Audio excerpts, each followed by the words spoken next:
Gold, trusted gold buyers. మీరు తాకట్టు పెట్టిన బంగారాన్ని విడిపించి ఈ రోజు ఉన్న మార్కెట్ ధరకు కొనబడను. తెలంగాణ ఉద్యమకారులకు మాటిచ్చారు, సర్కార్ను నిలదీస్తా అన్నారు, కానీ సార్ సైలెంట్ అయ్యారు అంటున్నారు. ఎన్నో పాఠాలు చెప్పిండ్రు, గుణపాఠాలు చెప్పిండ్రు, ఇప్పుడు చాలా సైలెంట్ అయిపోయినారు. అప్పుడు ఒక ప్రశ్న కదా, మేము ఆ ప్రశ్నకి ఎమ్మెల్సీగా అప్రూవల్ వచ్చి జస్ట్ 3 నెలలు అయినట్లున్నది సార్. నిజంగా మీ ఎన్నిక వెనుక పెద్ద రాజకీయమే నడిచిందా? మిమ్మల్ని బాధిస్తుందా? మనం ఏ ప్రయాణం ఎట్లా చేయాలనేది ఒక తోవ వెతుక్కునే విషయంలో మాత్రం ఆలోచన ఉంది, బాధ ఉంది.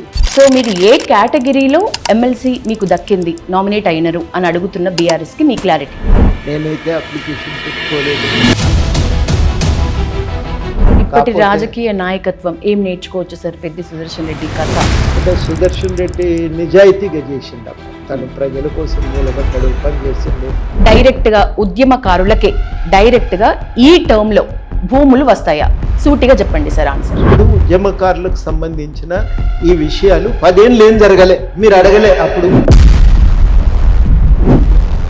వాడుకోవట్లేదు అన్న కాళేశ్వరం నీళ్ళని ఇప్పుడు ఎత్తిపోస్తున్న పరిస్థితి కూడా, అంటే యూటర్న్ తీసుకున్నట్లే కదా. మనం అడగవలసింది ఏంటంటే, ఇన్ని వేల కోట్లు పోసి కట్టిన ప్రాజెక్టు ఎందుకు అట్లా కట్టిండ్రండి, మంచిగా ఎందుకు కట్టలేదని అడగాలి. తెలంగాణ ప్రభుత్వం వల్ల తెలంగాణ ప్రజలకి మంచి జరుగుతోందా? గత బీఆర్ఎస్ ప్రభుత్వం వల్ల మంచి జరిగింది అనిపించిందా? ఇప్పుడు గత బీఆర్ఎస్ ప్రభుత్వం చేసిన పెద్ద తప్పేందంటే, బీఆర్ఎస్ బీజేపీ ఒకటే అంటున్నారు, మీకు అట్లనే కనిపిస్తుందా? మీ అనాలిసిస్ ఏం చెప్తుంది? అవసరం ఒక దగ్గరికి తీసుకుపోతుందేమో అని అనుమానం. జయశంకర్ సార్ సిద్ధాంతం, గద్దర్ చైతన్యం, కోదండరామ్ సార్ సమన్వయం, ఈ 3 లేకపోతే తెలంగాణ లేదు అంటారు. కరెక్ట్గానే చెప్పిండ్రు మీరు. ఒకటే ఏంటంటే, కేసీఆర్ చేసిన మంచి 3 పనులు, లేకపోతే ప్రధాన తప్పులు 3 చెప్పమంటే ఏం చెప్తారు సార్? బాధ్యతగా నిర్వర్తించకపోవటమే వారు చేసిన. నమస్తే, నేను Yashoda. Welcome to I dream. Telangana ఉద్యమకారులకు మాటిచ్చారు, సర్కార్ను నిలదీస్తా అన్నారు, కానీ సార్ సైలెంట్ అయ్యారు అంటున్నారు. ఎందుకు విమర్శలు వస్తున్నాయి? మనతో పాటు ఉన్నారు తెలంగాణ ఉద్యమ దిగ్గజం, జనసమితి పార్టీ అధ్యక్షులు ప్రొఫెసర్ కోదండరామ్ సార్. సార్ నమస్తే. నమస్తే. బాగున్నారా సార్?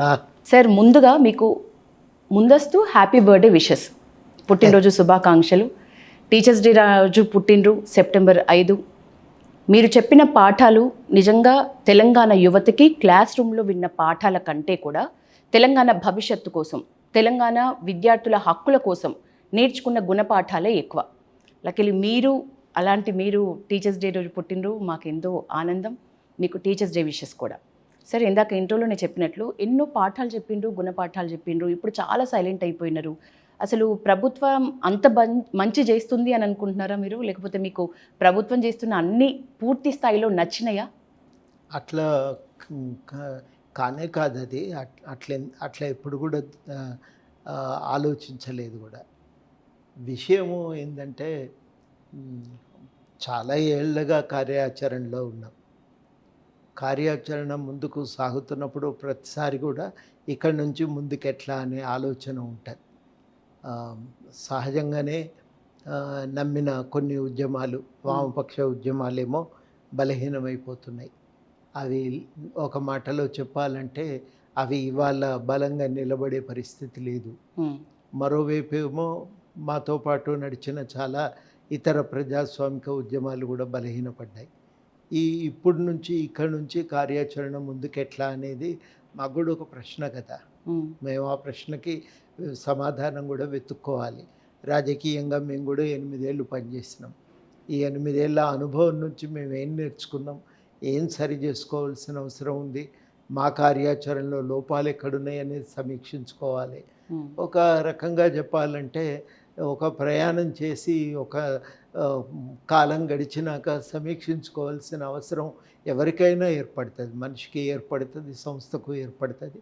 మేము కూడా అట్లాంటి సందర్భంలో ఉన్నాం కాబట్టి తప్పకుండా చాలా విషయాలపైన ఆలోచిస్తున్నాం.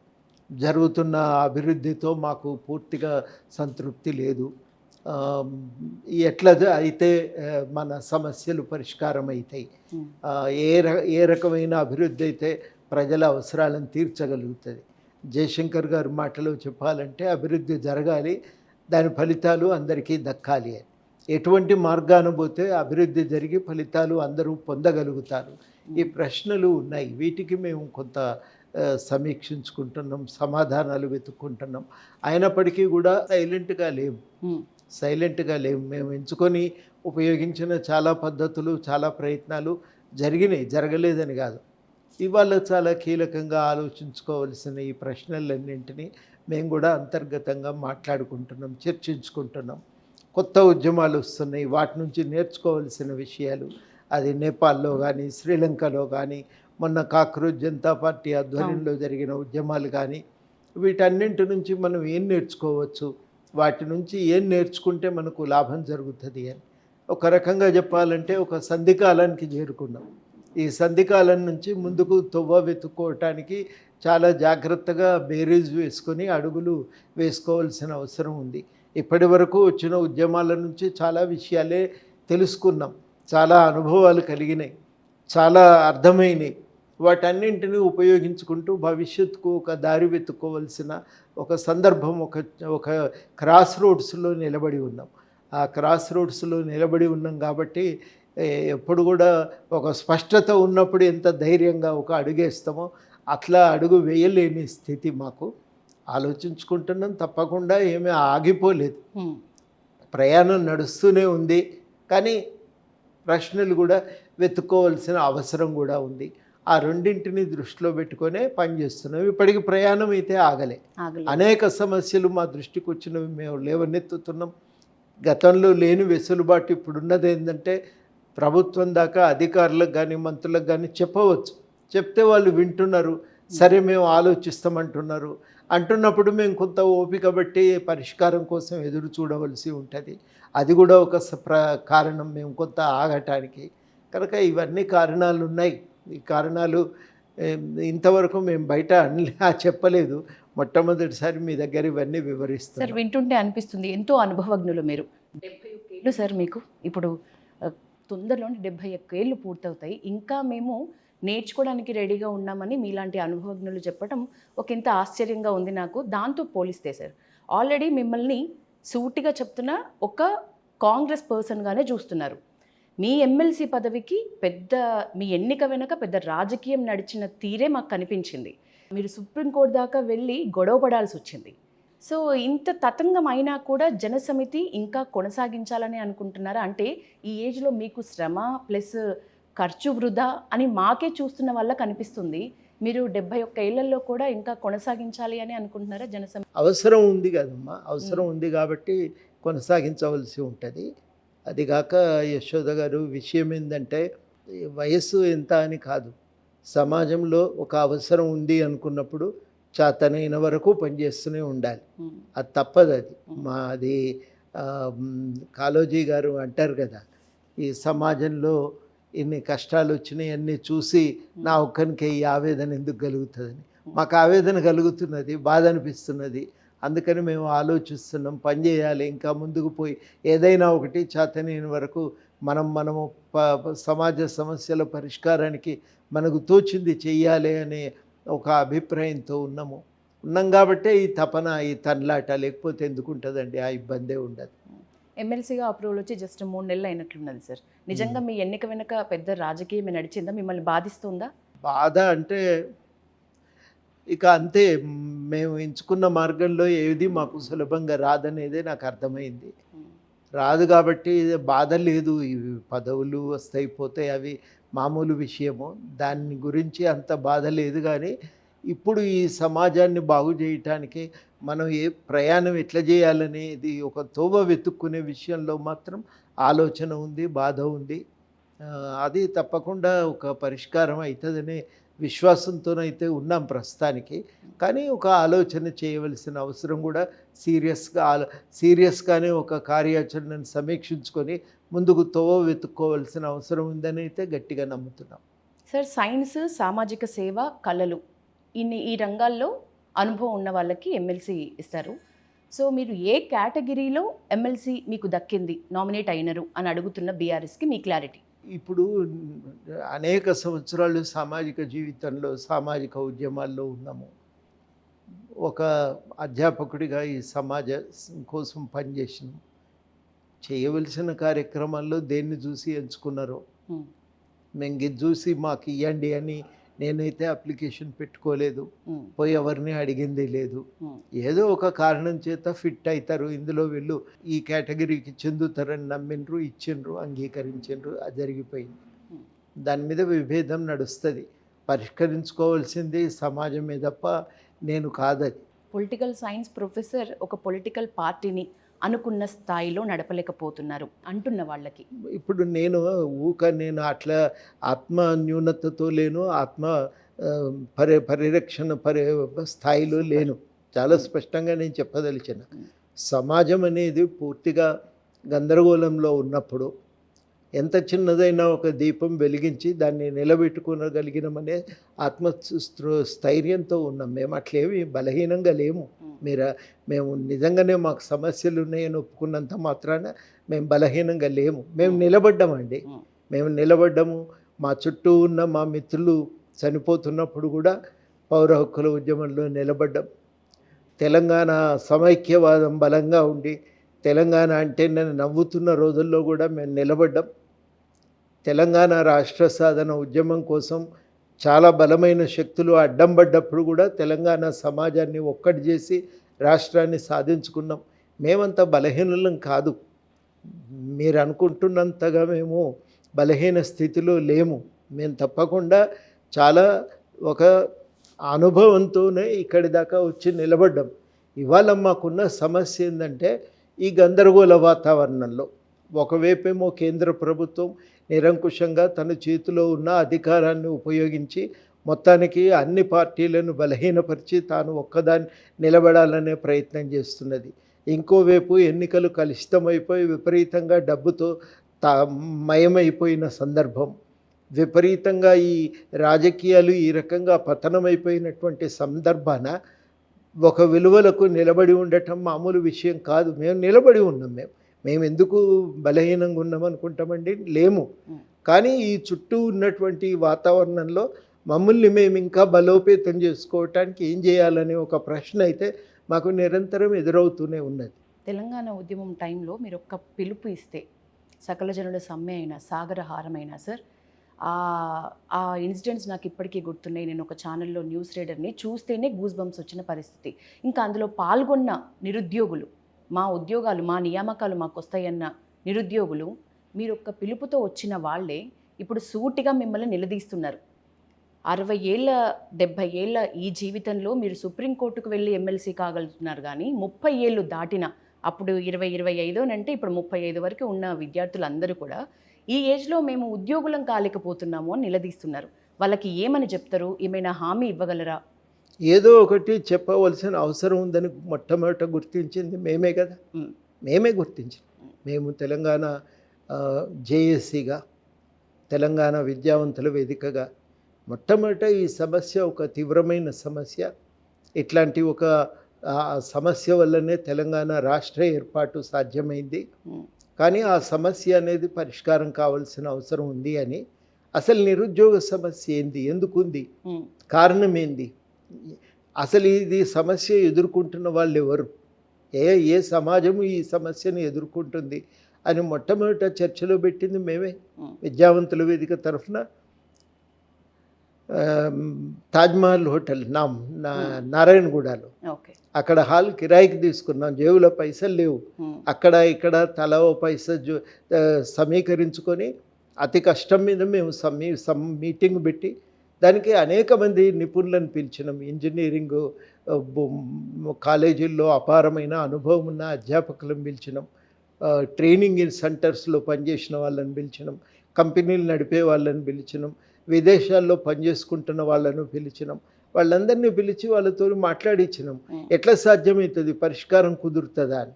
పరిష్కారం కుదురుతుంది అన్నప్పుడు వాళ్ళు రకరకాల అభిప్రాయాలు చెప్పినారు. అది ఒక కనువిప్పు కలిగించింది. మొట్టమొదటిసారి తలుపులు తెరిచింది. ఈ సమస్యను అర్థం చేసుకోవటానికి అనేక కోణాలను ఆవిష్కరించింది ఆ సమావేశం. ఆ సమావేశంతో ఆగకుండా మేము ఇంకా లెక్కలు తీసినాం. 30% మంది యూత్ సమాజంలో. ఈ 30% సమాజాన్ని మనం నిర్లక్ష్యం చేస్తే, ఉపాధి చూపించలేకపోతే ఈ సమాజం పూర్తిగా అడుగంటిపోతుంది. సంక్షోభంలోకి పడిపోతుంది, అది మంచిది కాదు అని కేశవరావు జాదవ్ గారు మాతో నూక చెప్పేది. పట్టపగలు యువకులు 30 ఏళ్ల పిల్లలు లుంగీలు చుట్టుకొని టౌన్లో గ్రామంలో కూర్చున్నారు అంటే అరిష్టం వచ్చినట్టే ఆ సమాజానికి. అట్లాంటి పరిస్థితి ఎందుకు వచ్చింది అనేది మేము అధ్యయనం చేసి దానికి సంబంధించిన విషయాలను వెలుగులోకి తెచ్చినాం, దానికి పరిష్కార మార్గాలను చూపెట్టినాం, చాలా స్పష్టంగా ప్రకటన చేసినాం. నంబర్ 1, ఉన్న ఖాళీలను క్యాలెండర్ ప్రకారం భర్తీ చేయండి, అది కరెక్ట్ కాదు, మీరు సాగదీయటం మంచిది కాదు అని. 2, మీరు యువతకు నైపుణ్యాభివృద్ధి కోసం కావలసిన ప్రభుత్వ ఆధ్వర్యంలోనే సంస్థలు పెట్టామని మేము పిలుపునిచ్చినాం. 3వది, ఉపాధి కల్పన లక్ష్యంగా మన ఆర్థికాభివృద్ధి విధానాల్లో నిర్ణయం కావాలి. ఇవాళ మేము ఈ 3 కీలకమైన అంశాలు, సరే దీనికి అల్లుకొని సంస్థలను ప్రక్షాళన చేయండి, పరీక్షలు సరిగ్గా నిర్ణయించండి, జరపండి, సక్రమంగా జరపండి, ఇవన్నీ విషయాలను ముందుకు తీసుకొచ్చినాం.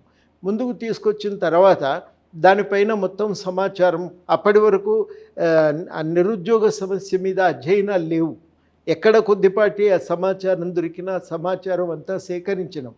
తర్వాత 1918-19 దగ్గర నుంచి నేషనల్ లెవెల్లో లేబర్ ఫోర్సు సర్వేలు ప్రారంభమైనాయి. ఆ లేబర్ ఫోర్స్ సర్వేలను అధ్యయనం చేసి వాస్తవాలు ఏంటి అనేది దానికి సంబంధించిన లెక్కలన్నీ బయటికి తీసుకొచ్చినాం. ఇవన్నీ బయటికి తీసుకొచ్చిన తర్వాత మేము స్పష్టంగా ఒక నిరుద్యోగ విధానం అనేది మనకు ఉండాలి అని గవర్నమెంట్ డిమాండ్ చేసి మేము ఒక ర్యాలీ తీస్తే ర్యాలీకి అనుమతించలేము, మా ఇంటి తలుపులు పలుగొట్టి అరెస్ట్ చేసిండ్రు. అక్కడితో ఆగకుండా మేము ఒక సమావేశం పెట్టాలని నిర్ణయించుకున్నాం. కొలువుల కొట్లాట అని దానికి పేరు పెట్టి మేము ప్రచారం చేసి విస్తృతంగా తెలంగాణ వ్యాప్తంగా ప్రచారం చేసి మేము మీటింగ్ పెట్టినాం. మీటింగ్ పెడితే ఆ మీటింగ్కు ఎవరు అనుమతించిండ్రండి? దానికి ఎవరు అనుమతించలే. అనుమతించకపోతే మేము కోర్టుకు పోయి అనుమతి తెచ్చుకుంటే కోర్టు అనుమతించిన తర్వాత కూడా మాకు 3 నెలలకు కానీ మీటింగ్ పెట్టుకోవడానికి అవకాశం దొరకలేదు. మేము మీటింగ్ పెట్టినాం, రకరకాల ఇబ్బందులు ఆటంకాలు సృష్టించారు, అయినా మీటింగ్ పెట్టినాం. తర్వాత నిరుద్యోగ సమస్య మీద నిరుద్యోగాన్ని నిర్మూలిద్దామని ఒక పుస్తకాన్ని తీసుకొచ్చినాం, విస్తృతంగా దానిపైన ప్రచారం చేసినాం. అవ్వాలటి నుంచి ఇవాళటి దాకా ప్రచారం కొనసాగుతున్నది. ఒకటే తేడా ఏంటంటే అప్పుడున్న ప్రభుత్వం దీన్ని సీరియస్గా తీసుకోలేదు. ఎప్పుడైతే ఇది రాజకీయ ఎజెండా మీదకి వచ్చిన తర్వాత కాంగ్రెస్ పార్టీ దీన్ని గుర్తించింది, సమస్యను గుర్తించి మేము ఇవి చేస్తామని హామీ ఇచ్చి వాళ్ళ అధికారంలోకి వచ్చిన తర్వాత స్కిల్ యూనివర్సిటీ పెట్టిండ్రు. ట్రైనింగ్ సెంటర్స్ను ఐటీఐలను అడ్వాన్స్డ్ ట్రైనింగ్ సెంటర్స్గా మార్చి వాటిల్లో నైపుణ్యాభివృద్ధి కోసం మేము చర్యలు తీసుకుంటామని చెప్పినారు. అదేవిధంగా వాళ్ళు ఈ నైపుణ్యాభివృద్ధి కోసం పాలిటెక్నిక్ కాలేజీలను ఇంప్రూవ్ చేసినారు, ఇంజనీరింగ్ కాలేజీలను ఇంప్రూవ్ చేయాలనే ఒక ప్రయత్నం కొనసాగుతున్నది. సిలబస్ రివ్యూలు జరుగుతున్నాయి, ఇవన్నీ ఒక ప్రయత్నం జరుగుతున్నాయి. ఉద్యోగాల విషయంలో కూడా ఒక క్యాలెండర్ వేసినారు, అది అమలుకు నోచుకోలేదు. ఇప్పుడు మేము అడుగుతున్నది ఏంటంటే ఒకేసారి ఒక క్యాలెండర్ ప్రకటించకపోయినా మీకున్న ఉద్యోగాల్లో ఎన్ని వేయగలరో అన్నింటి కోసమైనా మీరు ప్రకటించవలసిందే అని చెప్పి మేము గవర్నమెంట్ను అడుగుతున్నాం. ఇప్పటికే ఆ డిమాండ్ ఇంకా గవర్నమెంట్ ముందు ఉంది, అసెంబ్లీలో అడుగుతున్నాం, కౌన్సిల్లో అడుగుతున్నాం. ఈ ప్రశ్నలనేవి మేము వదిలిపెట్టలేదు. నిరుద్యోగ విషయంపై మీరు పాలసీని ప్రకటించమని అడుగుతున్నాం. యువతకు సంబంధించి ఒక విధానం రావాలి. వాళ్ళు మత్తు పదార్థాలకు బానిసలు కాకుండా అడ్డుకోవటానికి ప్రయత్నాలు చేస్తున్నారు, బాగున్నది. కానీ అంతే, అదొకటే కాదు, యువత వికాసం కోసం అభివృద్ధిలో భాగస్వాములను చేయటం కోసం మనం సీరియస్గా ఆలోచించాలని చెప్పి ఒక పుస్తకం రాసి మేము విస్తృతంగా ప్రచారం చేసినామన్నాను కదా. ఆ ప్రయత్నం ఇప్పటికీ ఇంకా కొనసాగుతూ ఉన్నది, చర్చ చేస్తూనే ఉన్నాం. దానికి సంబంధించి వెసులుబాటు ఉన్నప్పుడు మేము తెలుసుకొని బయటకు వచ్చి రోడ్ల మీద నిలబడి మాట్లాడటం కరెక్ట్ కాదు. అక్కడ జరపవలసిన చర్చను అక్కడ జరపాలి, బయట చేయవలసిన చర్చను బయట సీరియస్గా చేయవలసిన అవసరము ఉంది. చాలా చర్చ దీనిపైన కొనసాగించడం, చాలా కార్యాచరణ కొనసాగించడం. నేను చెప్పిన కదా, 2014 నుంచి మొదలుకుంటే 2026 వరకు 12 సంవత్సరాల పాటు ఎవరు మమ్మల్ని అడగలే, మా దగ్గరికి వచ్చి ఎవరు జేబులో పైసలు పెట్టింది లేదు. మా సొంత పైసలు మేమే సమీకరించుకొని ప్రభుత్వం ఆటంకాలు సృష్టించింది, అరెస్టులు చేసింది, కేసులు పెట్టింది. అయినప్పటికీ కూడా మేము జరగవలసిన అవసరం ఉంది. సమాజ వికాసానికి ముందు యువత భాగస్వామ్యం దొరకాలి అని మేము మాట్లాడుతూ వచ్చినాం. ఆ రోజు మాట్లాడినాం, నిన్న మాట్లాడినాం, ఈరోజు కూడా ఈ విషయం మీద మాట్లాడుతున్నాం. ఇవాళ కొత్తగా ఇంకొకరు మాకు చెప్పవలసిన అవసరం లేదు. ఇది నేను చాలా స్పష్టంగా ప్రకటించదలిచిన. దీనిపైన మా కార్యాచరణ ప్రతి సంవత్సరం మన అమరుల యాదిలో మేము యువజన విధానం ప్రకటించాలని చెప్పి మేము సమావేశం పెడుతూనే ఉన్నాం. ఇవన్నీ జరుగుతున్నాయమ్మా, ఒక ప్రయత్నం సీరియస్గా జరుగుతున్నది. ఇది ఇంకా ఉధృతంగా ముందుకు పోవటానికి ఇప్పుడు నేను ఇంతకుముందు మీతో అన్న అనుమానాలన్నీ ఇది ముందుకు తీసుకుపోవటానికి ఏం చేయాలనే విషయం మీదనే మాకు వస్తున్నటువంటి అనుమానాలు. నంబర్ 1, ఆర్థికాభివృద్ధి, ఆర్థిక విధానాలు ఎట్లుండాలి, అది మొట్టమొదట మాకు ఉన్నటువంటి అనుమానం. పూర్తిగా మనం సరళీకరణ తోవలో ఇంతవరకు నడిచిన బాట కరెక్ట్గా లేదు, దాన్ని మార్చుకోవాలి. ఏం చెప్పాలి ఆల్టర్నేటివ్? ఒక్క రోజుతో వచ్చే ఆన్సర్ రాదది. దానికోసం తీవ్రంగా అంతర్మదనం జరుగుతున్నది, చర్చ జరుగుతున్నది. మాకు తెలిసిన సీనియర్ టీచర్లు, కొంతమంది యూనివర్సిటీలో అధ్యాపకులు, సామాజిక కార్యకర్తలు మేము అడిగినప్పుడు వాళ్ళు మాకు కొన్ని విలువైనటువంటి సూచనలు చేసినారు.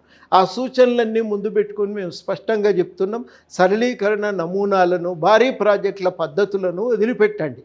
మీరు చిన్న కంపెనీలను, మీ మధ్య తరహా పరిశ్రమల మీద చర్యలు తీసుకోండి. వ్యవసాయాన్ని, వ్యవసాయ ఆధారిత కంపెనీల మీద దృష్టి పెట్టండి అని మేము ప్రభుత్వంతో సీరియస్గా ఈ విషయాలపై మాట్లాడుతున్నాం. అవి జరిగినప్పుడు ఉపాధి కల్పన అనేది సాధ్యమవుతుంది. ఇది ఒక వైపు జరగవలసింది. రెండో వైపు ఇట్లాంటి అంశాలను రాజకీయ ఎజెండా మీద నిలపటానికి కావలసిన రాజకీయ కార్యాచరణ, ఆ రాజకీయ కార్యాచరణ గురించి సీరియస్గా ఆలోచన చేయవలసిన అవసరం ఉంది.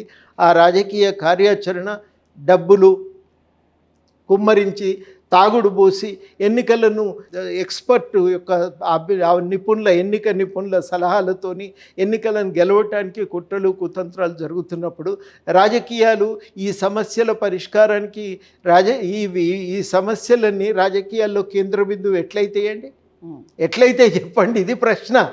వాటిని రాజకీయాల్లో కేంద్ర బిందువుగా చేయగలగాలి. చేయటానికి మనం ఏం చేయాలి? ఇది మన ముందు ఉన్నటువంటి ఒక కీలకమైన ప్రశ్న. ఈ ప్రశ్నకు మేము అంతర్మదనం జరుగుతుంది, పరిష్కారాలను వెతుక్కుంటున్నాం. సీరియస్గా మా ప్రయత్నం, మేము సీరియస్గా ఉన్నాం. అడగరా అంటే అడుగుతారు.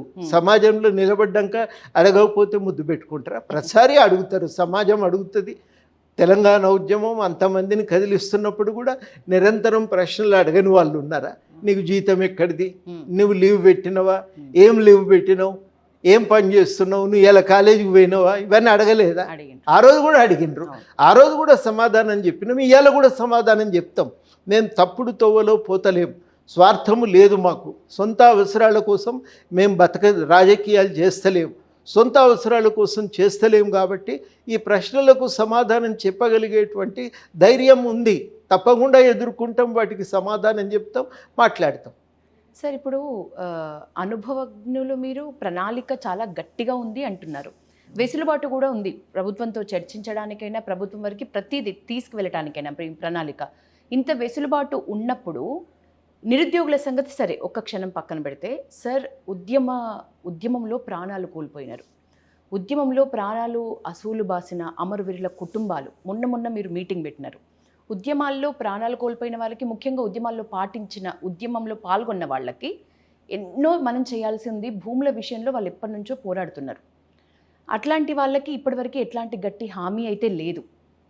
వాళ్ళకి ఏం చెప్తారు? ఇప్పుడు 10 ఏళ్ళు ఆ గవర్నమెంట్ పట్టించుకోపాయి.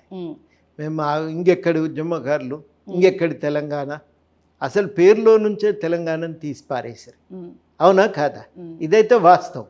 అన్నీ తీసేసి ఇంకా తెలంగాణ లేదు, ఉద్యమం లేదు, ఉద్యమకారులు లేరన్న కాడి నుంచి ఇవాళ అందరు కలిసి అడుగుతుంటే ఈ గవర్నమెంట్ ఏం చేసిందో కమిటీ వేసి ఉద్యమకారులను గుర్తించమని అన్నది. ఒక ప్రయత్నం జరుగుతున్నది కదా. జరుగుతున్నప్పుడు ఏం చేయాలి? ఆగవలసి వస్తుంది, ఎదురు చూడవలసి వస్తుంది. ఆ ప్రయత్నం విజయవంతం కావడానికి సార్ ఇప్పుడు కేకే టీం కూడా సంప్రదింపులతోటి మొత్తం టైం పాస్ చేస్తున్న పరిస్థితి. ఇప్పుడు మీరు టైం పాస్ అంటానికి కారణం చూపెట్టండి. ఇది టైం పాస్ అని మీరు కారణం చూపించండి. నేను అనేది ఎన్ని సంఘాలని కలవాలి?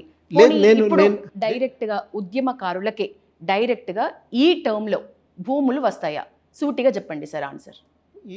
ఇప్పుడు ఉద్యమకారులకు సంబంధించిన ఈ విషయాలు 10 ఏళ్ళు ఏం జరగలే, మీరు అడగలే అప్పుడు, మీరు అడగలే, మీలాంటి వాళ్ళు జర్నలిస్టులు ఎవరూ అడగలేదు. ఆ 10 ఏళ్ళు అడిగింది మాలాంటి వాళ్ళమే కదా, అడిగింది మేమే కదా. అప్పుడు అడిగిన తర్వాత దీన్ని మళ్ళీ ఒక కమిటీ వేసి, దీన్ని కమిటీ వేయకుండా పని ముందుకు పోదు. వాస్తవం ఏంటంటే కమిటీ వేయకుండా పని ముందుకు పోదు. ఏ గవర్నమెంట్ అయినా, ఆఖరికి జార్ఖండ్ అయినా ఉత్తరాఖండ్ అయినా కమిటీ వేసినాయి. కమిటీ వేసి వాళ్ళు ఒక్కొక్క దగ్గర ఒక్కో రకంగా వేసిండ్రు. ఒకళ్ళు జ్యుడిషియల్ కమిటీ వేసిండ్రు, ఒకళ్ళు అధికారులతో కూడిన కమిటీ వేసిండ్రు. కమిటీ వేయాలి. కమిటీ వేయకుండా లిస్టు ప్రిపేర్ కాదమ్మా, ఇది గుర్తుపెట్టుకోండి. ఈ గవర్నమెంట్ కమిటీ వేసింది, తమ పద్ధతుల్లో వాళ్ళు కమిటీ వేసిండ్రు. ఏ కమిటీ వేయాలనేది మనం చెప్పాం, కానీ మొత్తానికి వాళ్ళు నిర్ణయం తీసుకొని ఒక కమిటీ వేసిండ్రు. కమిటీ వేసినాకనైతే నిర్ణయం కమిటీ తనకు తానుగా తీసుకోదు కదా, ఉద్యమకారులతో మాట్లాడినాం. ఇదంతా జరిగి 2-3 నెలలే. 2-3 నెలలే. మీరు 2-3 నెలలకే కాలయాపన అంటుండ్రు, 10 ఏళ్ళకి ఏమంటారు అంటున్నా.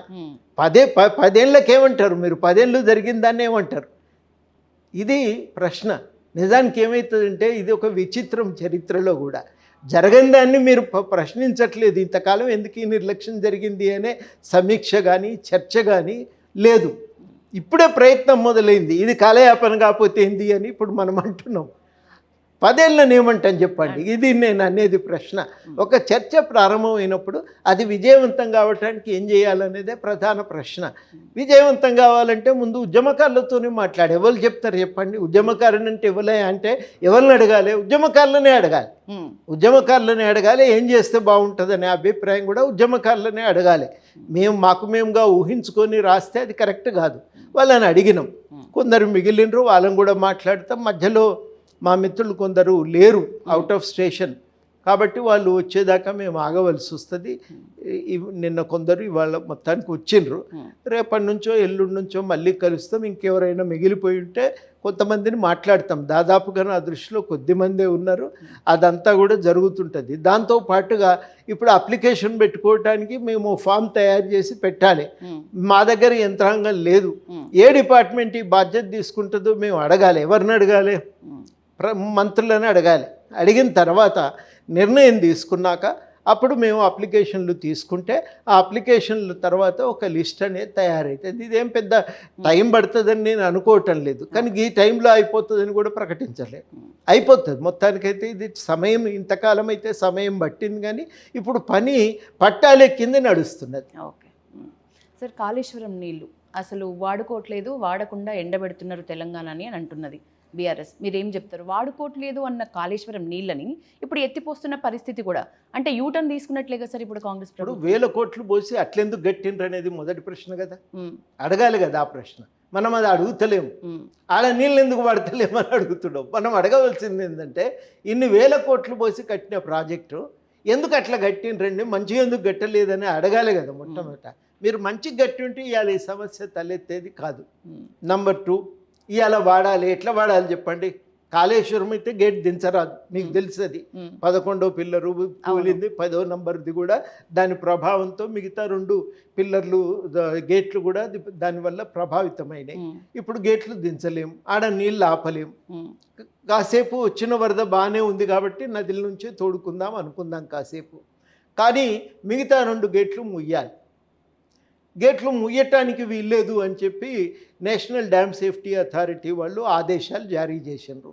వాళ్ళు ఆదేశాలు జారీ చేసినాక రిస్క్ తీసుకో అని గవర్నమెంట్ను మనం అంటున్నారు చాలామంది నిపుణులు. నేను అడిగిన, రిస్క్ తీసుకోగలరా సార్ అని అంటే వాళ్ళు మంత్రులు ఏమంటున్నారంటే, ఏ గవర్నమెంట్ అయినా ఏ సాహసం చేస్తే చెప్పండి, ఒక అత్యున్నతమైన సంస్థ మీరు ఇది గేట్లు ముయ్యొద్దు, నీళ్ళు ఆపొద్దు అని ఆదేశాలు ఇచ్చినాక మేము రిస్క్ తీసుకొని చేస్తే ఎట్లా సాధ్యమవుతుంది? పోనీ ఆ నేషనల్ డ్యామ్ సేఫ్టీ అథారిటీ వాళ్ళైనా ఆదేశాలు మారుస్తారా అంటే వాళ్ళు మార్చరు.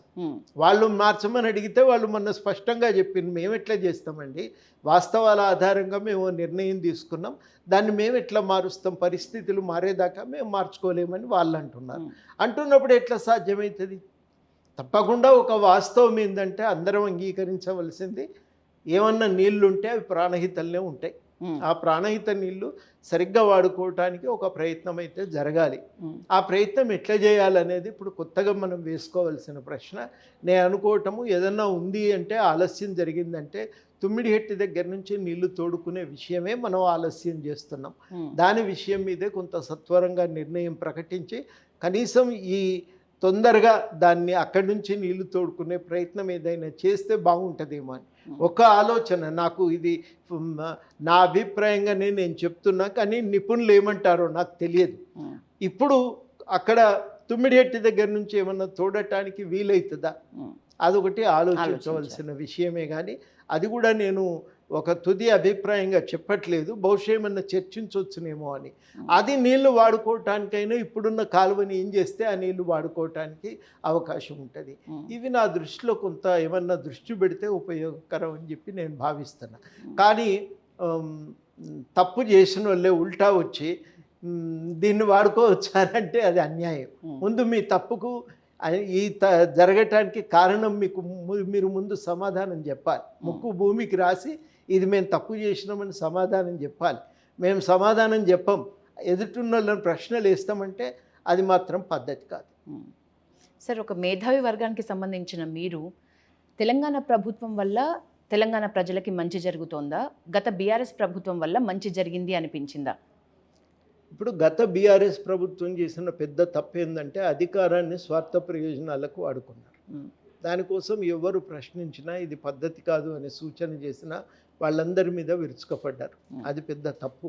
అధికారాన్ని ఆ రకంగా వాడుకోవాల్సింది కాదు. సమస్త ప్రజల యొక్క పోరాటాల వల్ల వచ్చిన రాష్ట్రంలో అధికారాన్ని సమస్త ప్రజలు కలిసి ఉపయోగించుకోవటానికి ప్రయత్నం, సమస్త ప్రజల ప్రయోజనాల కోసం ఉపయోగించటం అనేది పద్ధతి. ఆ పద్ధతిని వాళ్ళు పాటించలేదు. ఆ విలువను వాళ్ళు తుంగలో దొక్కిండ్రు. దానివల్ల తెలంగాణ ప్రజలు చాలా నష్టపోయినరు. దానికి ప్రజలు కూడా జవాబు చెప్పిండ్రు. అది ఒక మాట. ఇవాళ మనం అడగవలసింది ఏంటంటే కనీసము భాగస్వామ్యానికి అవకాశం ఉంది అంటే చెప్పుకోవటానికి అవకాశం ఉంది. ఈ ప్రభుత్వం కొంత వెసులుబాటు కల్పిస్తున్నది ప్రశ్నించటానికి. ఇవాళ కీలకం ఏంటంటే ఆర్థిక నీతి అనేది ఈ ఉద్యమ విలువల వెలుగులో మనం నిర్వచించుకోవాలి. అది నిరుద్యోగ సమస్యను పరిష్కరించడానికి దోహదపడాలి. ప్రభుత్వమే కులగణన చేసింది, ఇదివరకు ఎవరు ఆ సాహసం చేయలేదు. అసమానతలు ఎంత ఉన్నాయి అనేది అంచనా వేసిండ్రు, లెక్కగట్టిండ్రు. వాటి ఆధారంగా అసమానతలతో మనం ఇవాళ గుర్తించగలుగుతున్నాం. వాటిని తొలగించడానికి ఏం చేయాలనేది ఇవాళ రెండవ కీలకమైన ప్రశ్న వేసుకొని మనం ఆర్థిక విధానాన్ని నీతిని తయారు చేసుకోవాలి. నా దృష్టిలో ఇవాళ చాలా కీలకమైన ప్రశ్న అదే. ఆర్థిక నీతి ఎట్లుంటే బాగుంటుంది అనేది. మన ఉద్యమ అనుభవాల వెలుగులో ఇప్పుడున్న పరిస్థితులను దృష్టిలో పెట్టుకొని మనం ఈ ఆర్థిక నీతిని మీద దృష్టి పెడితే బాగుంటుంది.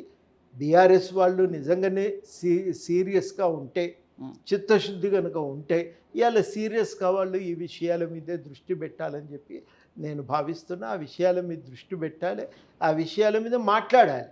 నువ్వు మళ్ళీ గదే పాత పద్ధతుల్లో నేను మాట్లాడితే నేను తప్పులు చేస్తానండి, మళ్ళీ నాకే అధికారం ఏంటంటే ఇది విచిత్రంగా అనిపిస్తున్నది నాకైతే. ఈ ప్రభుత్వంలో వెసులుబాటు బాగుంది, ఏదైనా చెప్పుకోవడానికైనా చేయడానికైనా మీరు అంటున్నారు. నాకు ఇప్పుడు ఒక విషయం గుర్తొచ్చింది సార్. మాజీ వ్యవసాయ శాఖ మంత్రి, మాజీ స్పీకర్ పోచారం శ్రీనివాస్ రెడ్డి గారు మొన్న బాన్స్వాడలో తన గోడును ఓపెన్గా వెళ్ళబోసుకున్నారు. గత ప్రభుత్వంలో ఉన్నకాడికి ఉంటే ఎంతో బాగుండేది, ఇక్కడికి వచ్చి ఆయనతో ఉన్నది పాడు చేసుకున్నట్లు అయింది నా పరిస్థితి, దేనికి నిధులు రిలీజ్ చేస్తలేరు, ఉన్నది కూడా నేను పొడగొట్టుకున్న పరిస్థితి అని చెప్పేసి గోడును వెళ్ళబోసుకున్నారు. ఎందుకు ఇట్లా యూటర్న్ తీసుకుంటున్నారు వచ్చిన వాళ్ళు కూడా? ఏమో అదే ఆయనని అడిగితే కానీ తెలుస్తుందండి. నన్ను అడిగితే ఆయన గురించి నేను ఎందుకు చెప్పాలి, అది కరెక్ట్ కాదు కదా సార్. నేను చాలా వాస్తవంగా చెప్పింది ఏంటంటే ఆర్థిక నీతి గురించి సీరియస్గా ఆలోచించుకోవాల్సిన సమయం వచ్చింది అని చెప్తున్నా. అది నేను కట్టుబడి ఉన్నా, దానికోసం ఆలోచిస్తున్నా, మాట్లాడుతున్నా.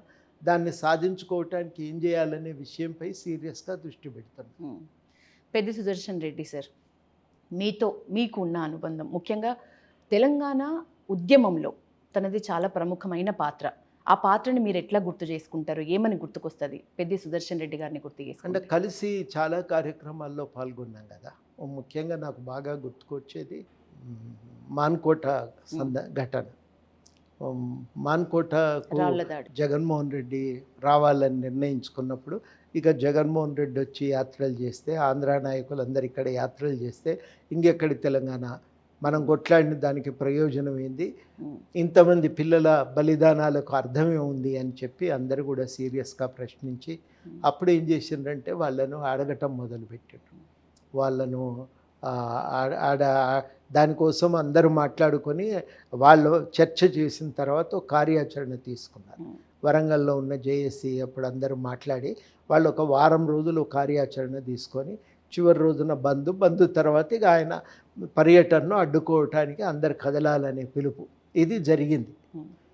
ఆ సందర్భంగా వరంగల్ వెళ్ళి నేను ఉన్నాను ఒక 3 రోజులు. అప్పుడు ఆయనతోనే కలిసి పనిచేయాల్సి వచ్చింది. ఆయనతో అప్పుడు కలిసి ఉన్నప్పుడు తెలంగాణ ఉద్యమం దాన్ని అడ్డుకోవటానికి ఏం చేయాలి, వాస్తవానికి జరగవలసిందేంది అన్నీ చర్చించుకున్నాం. తర్వాత నన్ను అన్నాడు, ఇది జరగాలంటే మీరు హైదరాబాద్ పోయి కేసీఆర్ గారితో మాట్లాడాలి సార్, సార్ను కూడా ఒప్పించి ఒక ప్రకటన సార్ కూడా ఇప్పిస్తే బాగుంటుంది, సార్ నుంచి కొంత మనకు అందరం కూడా సహాయకారిగా ఉంటుంది అంటే అప్పుడు నేను హైదరాబాద్ వచ్చిన తర్వాత సార్తో మాట్లాడితే విషయాలన్నీ విన్నాక సరే అని ప్రకటన చేసిండ్రు. నేను కూడా టీ ఛానల్లో కూర్చొని అవసరం ఏంటిది, మాన్కోట ఇలా మీ జగన్ యాత్రను అడ్డుకోవటానికి చేస్తున్న ఈ ప్రయత్నం ఎందుకు వచ్చింది, ఈ ప్రయత్నం ఎందుకు అవసరమైంది అని మేము వివరించినాం. తర్వాత పోయి మళ్ళీ తెల్లవారు వెళ్ళి అక్కడ ఇక దిగి అక్కడ కార్యక్రమాన్ని మేము దిగినప్పుడు మేము 20 మంది ఈటెల రాజేందర్ గారు మేము కొంతమంది మిగిలిపోయి ఉన్నాం. అక్కడ దిగిన తర్వాత మేము బయలుదేరి వెళ్తుంటే ఇక ఒకరు 3,000 మంది జాయిన్ అయిపోయినారు. ఆ 3,000 మందితో వచ్చి మేము అక్కడ కూర్చున్నాం. ఎట్లయినా చేసి పర్యటన అడ్డుకోవాలనే ఆలోచనతో మేము అందరం అక్కడ రైల్వే స్టేషన్ ఎదురుగా కూర్చొని ఉన్నాం. అప్పటికే ఇక పెద్ద ఘర్షణ జరిగింది. చివరాఖరికి గవర్నమెంటే ఆయన పర్యటన రద్దు చేసి అరెస్ట్ చేసింది. అట్లా ఆయనతోని అనుబంధం. ఆ తర్వాత చాలాసార్లు కలుసుకున్నాం. వరంగల్ ఉద్యమ నిర్మాణంలో ఉన్న చిన్న సమస్యలు విశదీకరించి ఏం చేస్తే బాగుంటుంది జేఏసీ తరఫున అని కొన్ని సూచనలు ఇచ్చిపోయిండు. జేఏసీని కార్యాచరణ ఎట్లా చేస్తే బాగుపడుతుంది వరంగల్లో అని అట్లా చాలా విషయాలు మాతో మాట్లాడటం జరిగింది. అట్లా ఒక అనుబంధం అనేది ఏర్పడ్డది. ఆయన ఈ సివిల్ సప్లైస్ కార్పొరేషన్కు చైర్మన్ అయినప్పుడు, ఎమ్మెల్యే అయినప్పుడు సంతోషించినాం. ఎందుకంటే ఆయన చేసిన కృషికి గాను గుర్తింపు అయితే దొరికింది అని, ప్రజల నుంచి ప్రభుత్వం నుంచి కూడా గుర్తింపు దొరికిందని సంతోషపడ్డాం. అప్పుడు ఆయనకు ఫోన్ చేసి మాట్లాడిన కూడా ఆ సమయంలో అది ఆయనతో అట్లా ఒక వ్యక్తిగతంగానే అనుబంధం. కాకపోతే రాజకీయ నాయకత్వం ఏం నేర్చుకోవచ్చు సార్ పెద్ది సుదర్శన్ రెడ్డి కథ అంటే సుదర్శన్ రెడ్డి నిజాయితీగా చేసిండప్ప. తను ప్రజల కోసం నిలబడ్డాడు, పని చేసిండు. నర్సంపేట అభివృద్ధి కోసం కూడా చాతనైనంత కృషి చేసిండు. అన్ని విధాలుగా ఆయన చేయవలసిందంతా అంటే ప్రజలే కేంద్రంగా పెట్టుకొని పనిచేసిన నాయకులు ఒక గుర్తింపు గౌరవం ఎట్లుంటుంది అంటానికి మొన్న ఆయనకు చనిపోయినప్పుడు నివాళులర్పించడానికి వచ్చిన ప్రజలను చూస్తే మనకు అర్థమవుతుంది. అది ఆయన నుంచి నేర్చుకోవాల్సింది. చిత్తశుద్ధితో పనిచేసిండు. ఎన్ని అవాంతరాలు ఎదురైనా, ఎన్ని కష్టాలు ఎదుర్కోవాల్సి వచ్చినా ఆయన వెనుకకు జరగలేదు. పట్టుదలతో, మొండి పట్టుదలతో నిలబడి పనిచేసిండు. సార్, జనసేన అధినేత పవన్ కళ్యాణ్ కొంత తెలంగాణ విషయంలో భావోద్వేగంగానే మాట్లాడతారు. ఏమనిపిస్తుంది సార్, ఇప్పుడు జనసేన ఎట్లా ఇప్పుడు తెలంగాణలో యాప్ చేసుకుంటారంటారా జనాలు? ఇప్పుడు తెలంగాణకు వచ్చి తెలంగాణ గురించి ఇంతమంది ప్రాణాలు పోయినాక, ఇంతమంది త్యాగాలు చేసినాక వచ్చి తెలంగాణ పైన అడ్డగోలుగా మాట్లాడితే ఈ సమాజం సహించదండి. అది ఎవరైనా అర్థం చేసుకోవాల్సిన అవసరం ఉంది. అది ఇక్కడి నాయకులే కానీ, అక్కడి నుంచి వచ్చిన నాయకులే కానీ ఈ ఉద్యమాన్ని అర్థం చేసుకొని ఆ ఉద్యమ స్ఫూర్తితో మెసులుకుంటే ప్రజలు ఆమోదిస్తారు, ఆదరిస్తారు. లేకపోతే మాత్రం ప్రజలు స్వీకరించారు. 2018 ఎన్నికల్లో చంద్రబాబు వచ్చి ప్రచారం చేసినప్పుడు ప్రజలు తిరస్కరించారు, చాలా గట్టిగానే తిరస్కరించారు. అది అనుభవము పవన్ కళ్యాణ్ గారు గుర్తించాలి. ఇక్కడికి వచ్చి తెలంగాణ ఏర్పాటుని, ఎందుకంటే అనేక సంవత్సరాల దశాబ్దాల అవమానాలకు ఒక పరిష్కారంగా తెలంగాణ డిమాండ్ ముందుకొచ్చింది. తెలంగాణ ఉద్యమం సాగింది. అట్లాంటి పరిస్థితుల్లో తెలంగాణకు సంబంధించి మరి ప్రజలు ఎందుకు చేయవలసి వచ్చిందనేది అర్థం చేసుకోకుండా మాట్లాడితే ప్రజలు దాన్ని అస్సలు సహించరు. అది వాళ్ళు అర్థం చేసుకోవాలి. వాళ్ళు ఇక్కడ వచ్చి తిరిగితే మాట్లాడితే ఎవరు అభ్యంతరం చెప్పారు. కానీ తెలంగాణను కించపరిస్తే మాత్రం తెలంగాణ ప్రజలు సహించరు. అంటే ఆయన కూడా చాలా స్పష్టంగా చెప్తున్నారు కదా సార్, అంటే విభజనకు వ్యతిరేకం కాకపోయినా విభజించిన తీరుకు వ్యతిరేకం. ఏం తీరు ఏముంటుందండి? ఈ తీరు ఏముంటుంది? అందులో ఎన్ని తీరులు ఉంటాయో చెప్తే నేను ఏ తీరు కరెక్ట్ అనేది మాట్లాడితే నేను అర్థం చేసుకుంటా. మీరైనా అర్థం చేసుకొని అడగవలసిన ప్రశ్న ఏంటంటే ఎన్ని తీరులు ఉంటాయి? మీరు ఆయన్ని అడిగినాక నేను సమాధానం చెప్తా. ఒకటే తీరు ఉంటుంది. రాజ్యాంగంలోని ఆర్టికల్ 3 ప్రకారం బిల్లు తెస్తారు, విభజిస్తారు. అదే పద్ధతిలో విభజన జరిగింది. సంప్రదింపులు జరగలేదా అంటే కాంగ్రెస్ పార్టీ సంప్రదించింది, తెలుగుదేశం పార్టీ అంతర్గతంగా సంప్రదింపులు చేసి ప్రకటన చేసింది. చేయలేదా? 2014-9 ఎన్నికల్లో తెలుగుదేశం పార్టీ విస్పష్టంగా తెలంగాణకు అనుకూలమైన ప్రకటన చేసింది. ఎవరు చేయలేదు చెప్పండి? సిపిఐ చేసింది, న్యూ డెమోక్రసీ పార్టీ చేసింది, మావోయిస్టులు కూడా చేసిండ్రు. ఎవరు చేయలేదు దీనికి? అక్కడ ఆంధ్ర ప్రాంతంలో ఉన్న దళిత ఉద్యమం కూడా దీనికి మద్దతు ప్రకటించింది. ఈయన ప్రకటించినాకనే కదా తెలంగాణ అనౌన్స్ చేసింది. ఎవరికి ఇష్టం లేదు ఇక చెప్పండి మీరు? తెలంగాణ అక్కడి ప్రజలకేం వ్యతిరేకత లేదు, అక్కడి నాయకులకు దాన్ని అధికారం పోతుందనే బాధ ఒకటే మిగిలిపోయింది. అందువల్ల వాళ్ళు వద్దన్నారు. మీరు ఆ అధికారాన్ని వెంపర్లాడుతున్న నాయకుల వెంట ఉంటారా, అశేషమైన ప్రజల వెంట ఉంటారా అనేది మీరు తేల్చుకోవాల్సిన ప్రశ్న. అది తెలంగాణ సమాజం ముందు ఆ అనుమానాలు ఏమి లేవు. ఒకటే తీరు ఉంటుంది, ఆ తీరులోనే చట్టం అయింది. దానికి బీజేపీ మద్దతు ఇచ్చింది, సిపిఐ ఇచ్చింది, కాంగ్రెస్ ఇచ్చింది, ఇంకా చాలా పార్టీలు కూడా ఆ రోజు తెలంగాణకు మద్దతునిచ్చింది. బీఎస్పీ కూడా ఇచ్చింది మద్దతు, ఇయ్యలేదా? సార్ బీఆర్ఎస్ బీజేపీ ఒకటే అంటున్నారు, మీకు అట్లనే కనిపిస్తుందా? మీ అనాలిసిస్ ఏం చెప్తుంది? అవసరం ఒక దగ్గరికి తీసుకుపోతుందేమో అనే అనుమానం. అవసరం ఒక దగ్గర తీసుకెళ్తుంది అనుమానమా? అదే అవుతుంది అంటారా సార్? ఏమవుతుంది అనేది మనం ముందు చూస్తాం. సార్ ఒక్క చిన్న ర్యాపిడ్ ఫైర్, నాకు ఒక్క మాటలో సమాధానం చెప్పండి కొన్ని క్వశ్చన్స్కి. సార్ జయశంకర్ సార్ సిద్ధాంతం, గద్దర్ చైతన్యం, కోదండరామ్ సార్ సమన్వయం, ఈ 3 లేకపోతే తెలంగాణ లేదు అంటారు. మీకేమనిపిస్తుంది సార్? ఎప్పుడైనా వెనక్కి తిరిగి వెళ్ళి ఆలోచించుకుంటే నిజమే అనిపిస్తుందా? ఇంకేమైనా యాడ్ చేయాల్సింది ఉందా? నేను కరెక్ట్గానే చెప్పినారు మీరు. ఒకటే ఏంటంటే ఇక్కడి రాజకీయ నాయకత్వం తోడ్పాటు కూడా ఉంది. కేసీఆర్ చేసిన మంచి 3 పనులు లేకపోతే ప్రధాన తప్పులు 3 చెప్పమంటే ఏం చెప్తారు సార్? అధికారం అనేది ఎప్పుడు కూడా సొంత ఆస్తి కాదది. అధికారం అనేది ప్రజల అమానత్. అది ప్రజల వాళ్ళు నలుగురి సంక్షేమం కోసం, ప్రజల సమిష్టి సంక్షేమం కోసం ఇచ్చింది. ఆ ఇచ్చిన అధికారాన్ని బాధ్యతగా నిర్వర్తించకపోవటమే వారు చేసిన పెద్ద తప్పుదం. ఆ తప్పిదం ముందు ఇంకా ఇవి మంచులు లెక్కబెట్టే అవకాశం కూడా లేదు. ఇవి ప్రధాన తప్పులు. మంచి ఏం చేయలేదా సార్? ఇక దాన్ని ఇంత పెద్ద తప్పు ముందు మిగతా మంచి ఏం జరిగినా అవి కనబడవిగా అంటున్నారు. వచ్చేది బీజేపీ ప్రభుత్వం అంటున్నారు, మీరేమంటారు? ఆ నిర్మాణం కానీ ఆ చారిత్రక సందర్భం కానీ కాదండి, దాటిపోయింది. అది దాటిపోయిందంటారా? రేవంత్ రెడ్డి తెలంగాణకి అవసరమా, కాంగ్రెస్కి అవసరమా?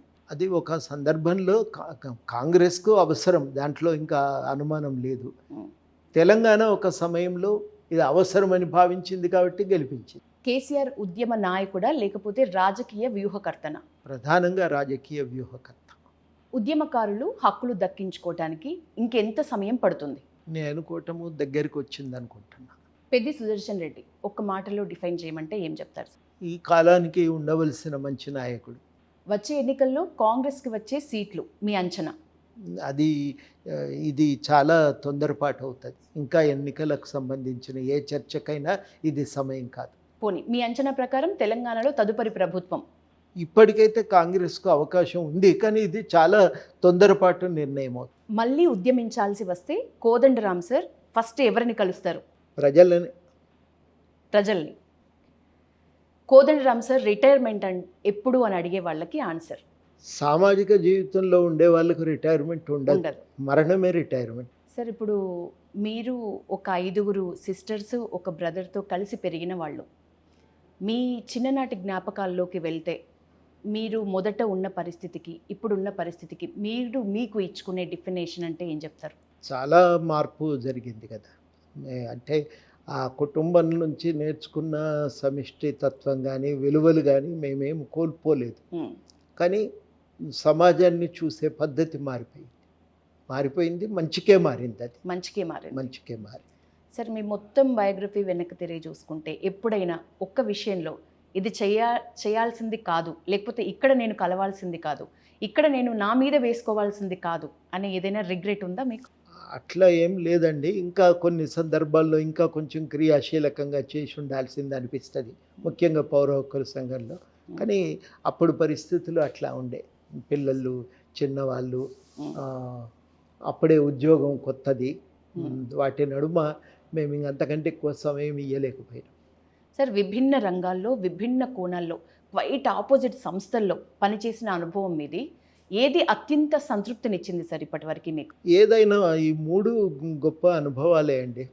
పౌర హక్కుల సంఘము, విద్యావంతుల వేదిక, అదేవిధంగా జేఏసీ, 3 కూడా గొప్ప అనుభవాలు. కోదండరామ్ సార్ ప్రొఫెసర్గా ప్లస్ రాజకీయ నాయకుడిగా ఇప్పుడు ఎమ్మెల్సీగా ఇది చేసిండ్రు అని ఒక గొప్ప పేరు రావాలంటే మీరు ఎందులో కోరుకుంటారు, ఏ విషయంలో కోరుకుంటారు? ఏమో సమాజంకి ఇది అవసరం అన్నప్పుడల్లా చేసినాం. ఇందులో ఏం పేరు రావాలనేది ఎప్పుడు ఆలోచించలేదు, అందుకని ఆలోచనే లేదు. అది విద్యాశాఖ మంత్రి కోదండరామ్ అనే హెడ్లైన్ ఈ మధ్య వింటున్నాం సార్, మీరు కోరుకుంటున్నారా లేకపోతే ప్రభుత్వం ఇస్తా అంటుందా? రెండూ కాదు. రెండు కాదు. ఒకవేళ ఇస్తే మీరు చేయగలరు కదా సార్, ఇస్తే మీకు సంతృప్తే కదా సార్? కానీ దాని మీద ఊహాగానాలు చర్చలు అనవసరం. ఓకే, ఆకునూరు మురళి ఒక ఐఏఎస్ ఆఫీసర్ స్థాయి ఒకప్పటి, కానీ ఏదైతే ప్రభుత్వం ముందు ఒక ప్రపోజల్ ఎడ్యుకేషన్ పరంగా పెట్టినరో దాని మీద మీ అభిప్రాయం? చాలా మంచి ప్రయత్నం చేసిండండి. ఆయనకు ప్రజలంటే అపారమైన ప్రేమ, ముఖ్యంగా అణగారిన వర్గాలంటే.